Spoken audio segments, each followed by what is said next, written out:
ज्ञानी गुणी विज्ञ प्राज्ञ धीमंत साहित्य शत्रु पंडित वर्गे दृश्या अदृश्या कल्याण प्रदायिनी आर्यभूमि उत्कलिया समस्त मातृभग्नि वृंद समधर्मी सममर्मी शिक्षावित्ति साहित्यवित्ति समवयस्क भाई माने श्रद्धेय श्रद्धेया कुना कुनी पुओ झियो जेते कसी कसी भद्रक मुंडुली संप्रति छत्रपड़ा ग्रामादिवासी मानक आनुकूल्य रे एवं आंचलिक अधिवासी मानक सहायता रे सांवत्सरिक रीति मांक दरबार रे आयोजित पवित्र पाला महोत्सव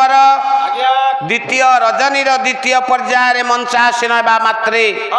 आपण मानकु जनार्दा जनार्दन कल्पित अंतर रे आमे समस्ते भक्तिपूत प्रणति अर्पण करूछु। हैप्पी न्यू ईयर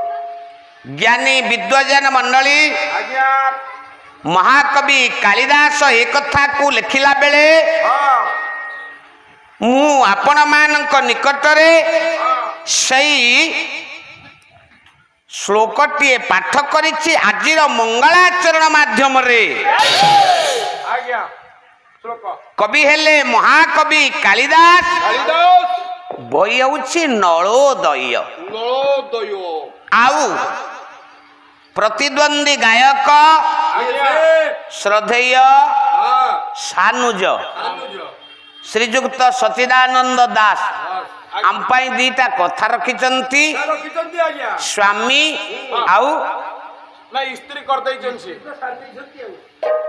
स्त्री कथा आज्ञा अरे स्वामी कथा स्वामी शब्द कहिचंती आउ गेरस्थ शब्द कहिचंती तमे पाला को आछो ना कुआडे आछो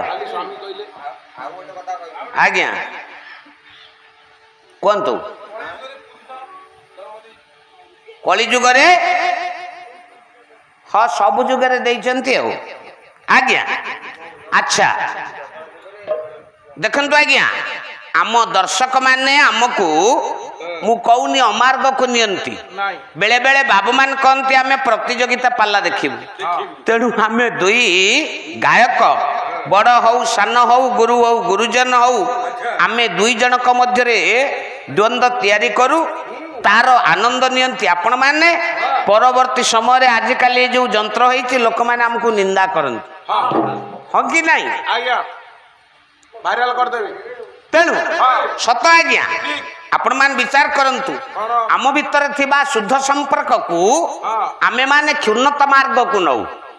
से कथा कई बुझिबेनी तेणु आमे मार्ग रे जिबा आज्ञा। मु श्लोकटे पढ़िछि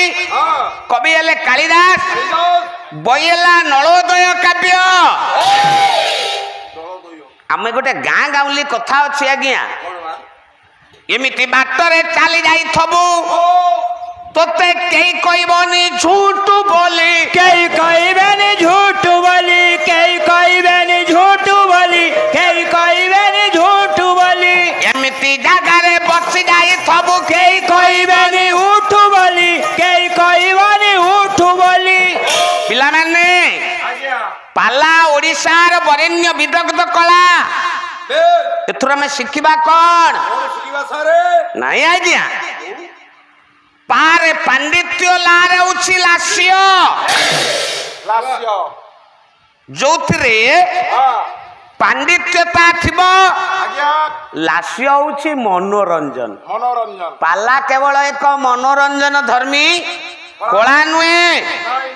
एथिरे वेद वेदांत उपनिषद शास्त्र महापुराण कहीदेले तो सबू हो बाया मन धनमाली रे कहले 100 राति पाला चलिबो सेतरु मिलिबो कोन प्रथम देखिबा भीष्म भीष्म आज्ञा भी धातु भयंकर भयंकर जी जीवन रे सदा सर्वदा भयंकर पदक्षेप नहीं कौ जगार भय करेनी हे ज्ञानीजन आमे समस्ते जानिछे मु सेठु कथा आरंभ करिबी ना